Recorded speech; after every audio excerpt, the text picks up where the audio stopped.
আগের ভিডিওতে আপনাদেরকে বলছিলাম মাছের খাবার দাবার পর অনেকক্ষণ অপেক্ষা করার পর আমরা কতগুলো মাছ পাই এবং কি কি মাছ পাই সবগুলো দেখাবো এই ভিডিও। আর আগে বলে রাখি, আমরা এই মাছগুলো ঘরে রান্না করবো না, এগুলো বাইরে রান্না করবো। মানে আমাদের এদিকে জোলাবাতি বলে আর কি। আমরা যখন ছোট ছিলাম তখন এই জোলাবাতি আমরা প্রায় রান্না করতাম, যে যার ঘর থেকে যেটা পাইতো সেটা নিয়ে আসতো বাইরে রান্না করে খাওয়ার জন্য।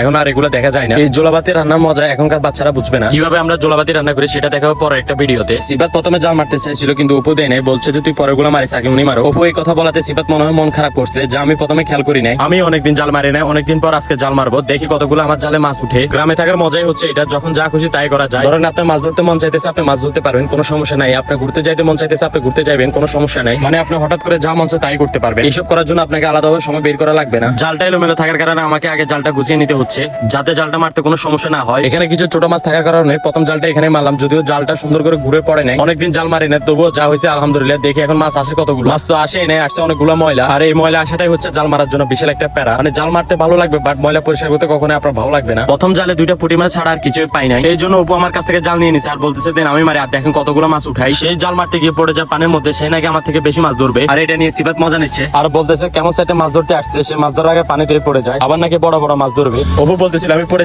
যাই করে দেখবি, ওনার থেকে বেশি মাছ উঠবে আর ওনার থেকে বড় মাছ উঠবে। পরে দেখি সত্যি আমার থেকে মাছ অনেক বড় পেয়েছে। এখানেও তেমন একটা মাছ পাইনি আমরা যতটুকু আশা করছিলাম। পরে অন্য একটা জায়গায় যেতেছি, দেখি সেখানে কতগুলো মাছ পাই। মানে আমরা যতগুলো পুকুরে মাছের জন্য খাইতে দিয়েছি একে একে সবগুলোতে গিয়ে মারবো, দেখি আমরা টোটাল মাছ কতগুলো পাই। আমরা আজকে কতগুলো মাছ ধরে সেটার উপর নির্ভর করবে আমাদের জোলাবাতি রান্না। যদি পর্যাপ্ত পরিমাণে মাছ পাই তাহলে আমরা জোলাবাতি করবো, নয়তো আমরা করবো না। আর আমার জালে নিচে বিশাল একটা মাছ পড়ার কারণে আমি বলতেছি যে আমি জাল উঠাতে পারবো না, তুই উঠা, যেহেতু আমি এইসব কাজে তেমন একটা এক্সপার্ট না। বড় মাছ পড়ছে বিধায় উপু পানিতে নেমে গেছে, বলতেছে দেন আমি উঠাই। দুঃখের বিষয় হচ্ছে মাছটা থাকলো না, মাছটা চলে গেল উপু জাল উঠানোর সময়। বড় মাছ না উঠলে কি হয়েছে, ছোট ছোট অনেকগুলো মাছই উঠছে। আমরা আশা করছিলাম বড় বড় মাছ উঠবে, কিন্তু বড় বড় কোনো মাছই উঠে না, সবগুলো ছোট ছোট মাছ উঠছে। আর এই মাছগুলো খাইতে নাকি অনেক মজা, যদিও কাটা। আমরা কিভাবে মাছগুলো ধরতেছি এগুলো দেখার জন্য ছোট ছোট বাচ্চা অনেকগুলাই দাঁড়িয়ে দাঁড়িয়ে দেখতেছে। তারা বলতেছে ভাইয়া জাল মারতে মারতে আমরা অনেক ক্লান্ত হয়ে গেছি, এখন আপনি জাল মারেন। আমি তো আর জানতাম না তাদের মনে যে এই প্ল্যান চলতেছে আমাকে বেজানোর জন্য। আমাকে বেজানোর কারণে আমি হালকা করে প্রতিশোধ নিয়ে নিলাম। সিবাত আমাকে কানে কানে বলতেছে আমরা যখন ভিজে গেছি উপু কেন শুকনো থাকবে, ওকে পানিতে চুবিয়ে দিই। অনেকক্ষণ মজা করার পর আমাদের শরীর অনেকটাই ক্লান্ত হয়ে গেছে আর আমরা টোটাল মাছ এতগুলো পেলাম। এই অল্প মাছ দিয়ে আমাদের হবে না, আরেকদিন আমাদেরকে মাছ ধরতে হবে। আজকের জন্য এই পর্যন্ত, ভালো থাকবেন, সুস্থ থাকবেন, আল্লাহ হাফেজ।